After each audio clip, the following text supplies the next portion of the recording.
नमस्कार दोस्तों, स्वागत है आप सभी का एक बार फिर से हमारे आचार्य जागेंद्र मिश्रा चैनल पे। दोस्तों, यदि आप अपनी लाइफ में कुछ नया सीखना चाहते हैं तो इस चैनल को सब्सक्राइब जरूर करिएगा। रामनवमी के दिन एक चीज जरूर खा लेना, पूरे साल जमकर पैसा आएगा। जी हाँ दोस्तों, आज हम आपको बताने जा रहे हैं कि रामनवमी के दिन ऐसा कौन सा खास उपाय करना चाहिए, साथ ही वह कौन सी चीज खा लेने से पूरे साल जमकर पैसा आएगा, धन धान की समृद्धि हो तथा आपके घर में सुख शांति समृद्धि का वास हो। चैत्र माह के शुक्ल पक्षी नवमी तिथि के दिन भगवान श्री हरि विष्णु नारायण के 21वें अवतार के रूप में त्रेता युग में महाराजा दशरथ तथा महारानी कौशल्या के घर में मर्यादा पुरुषोत्तम प्रभु श्री राम जी का जन्म हुआ था। इसीलिए रामनवमी का दिन सबसे खास माना जाता है। रामचरितमानस में तुलसीदास जी ने लिखा है कि नवमी तिथि मधुमास पुनीता, शुक्ल पक्ष अभिजीत हरिप्रीता, यानी अभिजीत मुहूर्त में भगवान श्री राम जी का जन्म हुआ था। यानी कि चैत्र मास के शुक्ल पक्ष की नवमी तिथि के दिन ठीक मध्याह्न समय अभिजीत मुहूर्त यानी दोपहर 12 बजे प्रभु श्री राम जी का प्रागट्य हुआ था, जन्म हुआ था, अयोध्या में हुआ था। तभी से रामनवमी का दिन सबसे महत्वपूर्ण और खास माना जाता है। और रामनवमी को सर्वार्थ सिद्ध योग के साथ कई सारे दुर्लभ शुभ संयोग का भी निर्माण हो रहा है। इसी कारण से यह जो रामनवमी है बहुत ही खास बन रही है। रामनवमी के दिन यदि हम कोई भी नया काम करते हैं, शुभ काम करते हैं और मंगल कार्य का शुभारंभ करते हैं तो वो सबसे ज्यादा हमारे जीवन में लाभदायक सिद्ध होता है। इस बार रामनवमी का जो महापर्व है वह 21 अप्रैल 2021 दिन बुधवार को रामनवमी मनाई जाएगी। जी हाँ दोस्तों, इस बार का यह जो महापर्व है 21 अप्रैल 2021 दिन बुधवार को मनाया जाएगा और इस दिन दोपहर ठीक 12 बजे श्री प्रभु श्री रामचंद्र जी का प्रागट्य उत्सव मनाया जाएगा। तो रामनवमी के दिन सबसे पहले सुबह जल्दी उठना चाहिए। और दोस्तों, खास चूंकि इस रामनवमी के दिन ऐसा कौन सा चीज खा लेने से पूरे साल आपको धन की कमी नहीं आएगी। ये रामनवमी बहुत ही विशेष शुभ दुर्लभ योग है क्योंकि इस दिन कई सारे शुभ संयोगों का निर्माण हो रहा है। इसलिए रामनवमी के दिन अगर एक चीज खा लें तो पूरे साल जमकर पैसा आता है, पैसे की किल्लत कभी नहीं झेलनी पड़ती है। जी हाँ दोस्तों, इस दिन सुबह जल्दी उठें तथा स्नान आदि और नित्य कर्म से निवृत्त होकर अपने घर के देवी देवताओं का पूजन करें। उसके बाद भगवान सूर्य नारायण को जल जरूर चढ़ाएं तथा रामनवमी का व्रत करें। रामनवमी का जो व्रत होता है वो 3 पहर तक ही माना जाता है। 3 पहर का अर्थ होता है कि सूर्योदय से लेकर लगभग दोपहर 2:50 तक, यानी 3 पहर पूरे हो जाएंगे। यदि आप रामनवमी का व्रत रखना चाहते हैं तो आपको 3 पहर व्रत करने के पश्चात भोजन आदि ग्रहण कर लेना चाहिए। और यदि व्रत नहीं भी रखते हैं तो आप राम जन्मोत्सव के बाद भगवान को भोग लगाने के पश्चात भोजन आदि ग्रहण कर सकते हैं। तो रामनवमी के दिन सर्वप्रथम सुबह सभी कार्यों से निवृत्त होकर प्रभु श्री राम का मध्याह्न काल में विशेष पूजन अर्चन करें। प्रभु श्री राम का इसलिए पूजन करने के लिए उनका आह्वान किया जाता है और आह्वान करने के लिए उनके सामने जो है अक्षत और पुष्प चढ़ाए जाते हैं। उसके बाद प्रभु श्री राम को स्नान कराया जाता है। 4 बार प्रभु को स्नान कराएं तथा उनके हाथ में जो है हाथ धुलाने के लिए उनके हाथ में जल प्रदान करें। उसके बाद प्रभु को दूध, दही, शक्कर तथा मिश्रित जो पंचामृत आप बनाते हैं 5 चीजों से स्नान कराएं। चंदन जल से स्नान कराएं और इत्र लगाएं, इत्र से स्नान कराएं, इत्र लगाएं। उसके बाद प्रभु को तुलसी दल चढ़ाएं जरूर, क्योंकि तुलसी दल प्रभु को बहुत प्रिय होता है। अक्षत चढ़ाएं, पुष्प माला चढ़ाएं और प्रभु श्री राम को अनेक प्रकार के सुगंधित इत्र आदि अर्पण करें।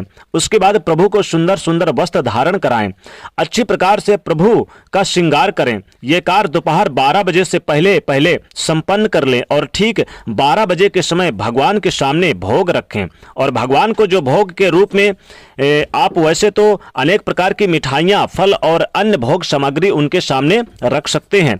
पंचमेवा वगैरह फल, सेव, अंगूर, अनार, सेव कुछ अर्पण कर सकते हैं फलों में। लेकिन सबसे प्रिय कोई वस्तु यदि प्रभु को है, श्री रामचंद्र जी को, तो वह है खीर होती है। जी हाँ दोस्तों, खीर प्रभु श्री रामचंद्र जी को खीर सबसे ज्यादा प्रिय होती है। तो आप यदि व्रत करते हैं तो आप फलाहार खीर बनाकर प्रभु को अर्पण करें। और यदि व्रत आप नहीं भी करते हैं और प्रभु के जन्मोत्सव के बाद आप भोजन ग्रहण करेंगे तो आप चावल की खीर बना करके प्रभु के सामने अर्पण करें और खीर के अंदर तुलसी का जो दल होता है, तुलसी का दल डाल दें, केसर इत्यादि डाल के भगवान को भोग लगाएं, आसपास जल घुमाएं और उसके बाद में आरती करें।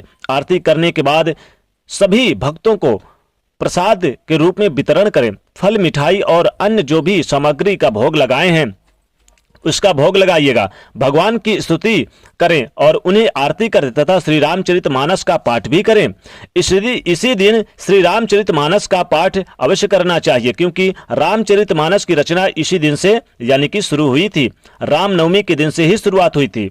इस दिन आप राम नाम का उच्चारण इस दिन जरूर करें। पूजन आरती करने के बाद, पूजन यानी कि आरती संपन्न होने के बाद प्रभु से हाथ जोड़कर प्रार्थना करें, हे प्रभु, आप तो अंतर्यामी हैं और आप साक्षात विष्णु के अवतार हैं। प्रभु, अपने मन की प्रार्थना, मनोकामनाओं की प्रार्थना, हमारी जो जितने भी मनोकामनाएं हैं वो प्रभु के सामने बोल दें और उनसे बोले कि हमारी जितनी भी मनोकामनाएं हैं वो अवश्य पूर्ण करें। और उसके बाद जब आप भोजन ग्रहण करते हैं, जब आप भोजन खाएंगे या प्रसाद के रूप में, इस दिन आपने जो भोग भगवान के सामने खीर का लगाया है उसको जरूर स्वयं ग्रहण कर लीजिए। यानी आपको रामनवमी के दिन एक चीज यानी खीर जरूर खा लेना है। खीर खाने का बहुत विशेष महत्व माना जाता है। रामनवमी के दिन खीर खाने से जीवन में कभी भी कंगाली का सामना नहीं करना पड़ता और पूरे साल जमकर पैसा आएगा। प्रभु श्री रामचंद्र जी का आशीर्वाद मिलता है। इसलिए दोस्तों, खीर रामनवमी के दिन जरूर खा लें और जब खीर खाएं तो एक इलायची जरूर डालें। जी हाँ दोस्तों, इस दिन फलों में जैसे जो भी फल आपने भोग लगाया है, अनार, अंगूर, तो वो जरूर आप सेवन करें। प्रभु श्री रामचंद्र जी को अगर आपने लाल वाला अंगूर आपने भोग लगाया या आपने काला वाला अंगूर, तो वो जरूर आप खा ले। रामनवमी के दिन बहुत विशेष शुभ माना जाता है। रामनवमी के दिन मिश्री में, खीर में मिश्री मिला के अगर खाएं तो सोने पे सुहागा। जीवन में कभी भी आपको गरीबी का सामना नहीं करना पड़ता, जीवन में आप अमीरी में जीते हैं। इसे आप खाएं और अपने परिवार जनों को स्वयं खिलाएं प्रसाद के रूप में। पूरा परिवार इस खीर को ग्रहण अवश्य करें, क्योंकि प्रभु श्री राम जी को खीर सबसे अधिक प्रिय होती है और जो चीज प्रभु श्री राम जी को प्रिय है, अगर वो चीज रामनवमी के दिन खा लेते हैं तो पूरे साल जमकर पैसा आएगा, पैसे की किल्लत नहीं झेलनी पड़ेगी। दोस्तों, इस बार की रामनवमी के दिन विशेष शुभ दुर्लभ योगों का निर्माण हो रहा है, तो वहीं कई सारे राजयोग भी बन रहे हैं।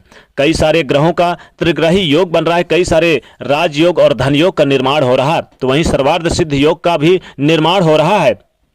इतने सारे शुभ योग और राजयोग और धन योग के निर्माण के चलते अगर रामनवमी के दिन आप ये खीर खा लें और दोस्तों आप काला वाला अंगूर, लाल वाला अंगूर खा लें, नहीं मिला तो आप हरा वाला भी अंगूर खा लें, तो पूरे साल जमकर पैसा आएगा, पैसे की किल्लत आपको नहीं झेलनी पड़ेगी। दोस्तों, ये एक चीज खा लेने से जीवन की समस्त मनोकामनाएं पूर्ण होती है और भगवान आपका सीधा सीधा आशीर्वाद आपके जीवन में मिलता है। आपको किसी भी प्रकार की कोई किल्लत नहीं झेलनी पड़ती। तो दोस्तों, इस बार की रामनवमी के दिन ये एक चीज जरूर खा लें, फिर देखें कैसे चमत्कार होता है। प्रभु श्री रामचंद्र जी आपके जीवन में यानी कि धन का अंबार लगा देंगे। माता लक्ष्मी जी आपके घर में सदैव वास करेंगे। माता लक्ष्मी जी फिर कभी आपके घर से नहीं जाएंगे, क्योंकि रामनवमी के दिन ये चीजें खाने से विशेष शुभ माना जाता है। आप चाहें तो इस दिन साबूदाना का भी आप खिचड़ी बना के खा सकते हैं। और दोस्तों, आप ध्यान रखिएगा, आप सुबह शाम दीपक जरूर आप जलाइए। इस दिन उत्सव मनाइए, जश्न मनाइए, प्रभु श्री रामचंद्र जी के भक्ति में लीन हो जाइए और इस दिन आप गरीबों को दान जरूर करिए। जो चीज आप खाएंगे वो जरूर आप अपने घर परिवार जनों को भी खिलाइए। जी हाँ दोस्तों, इस शुभ मुहूर्त में इस दुर्लभ राजयोग और यानी कि धन योग के कारण बनने के कारण आप इस दिन ये चीजें जरूर खाएं। और दोस्तों, एक चीज है, अगर बेल का फल मिल जाए, जी हाँ दोस्तों, बेल का फल अगर मिल जाए तो रामनवमी के दिन प्रभु श्री राम चंद्र जी को जरूर आप भोग लगाएं या अर्पण करें। प्रसाद के रूप में उन्हें अर्पित करें, उनके फोटो के सामने या उनकी मूर्ति के सामने। और अगर आप बेल का फल अर्पित करने के बाद प्रसाद के रूप में इसे खा लेते हैं रामनवमी के दिन, तो जीवन में कभी भी कंगाली का सामना नहीं करना पड़ेगा। जीवन में जमकर पैसा आता है और जीवन में हर तरह की सुख सुविधाएं प्राप्त करते हैं। तो दोस्तों, रामनवमी के दिन आपको खीर जरूर खा लेना है और रामनवमी के दिन आप अगर बेल का फल, चूंकि आजकल बेल का फल आपको मिल जाएगा, तो आप बेल का फल खरीद कर भी ला सकते हैं और ये गांवों में भी मिल जाता है। बेल का फल तोड़ के लाइए, प्रभु श्री रामचंद्र जी को और जरूर अर्पित करिए और उसे फोड़कर प्रसाद के रूप में आप खा लीजिए और अपने घर के सदस्यों को खिलाइए। फिर देखिए कैसे चमत्कार होता है, जीवन में सुख शांति वैभव सब कुछ प्राप्त करते नजर आएंगे, धन का अंबार लग जाएगा। तो दोस्तों कमेंट सेक्शन में सच्चे दिल से जय श्री राम जरूर लिखें और ज्यादा वीडियो को लाइक जरूर करें। नए तो चैनल को सब्सक्राइब करें और शेयर करिए। जय श्री राम।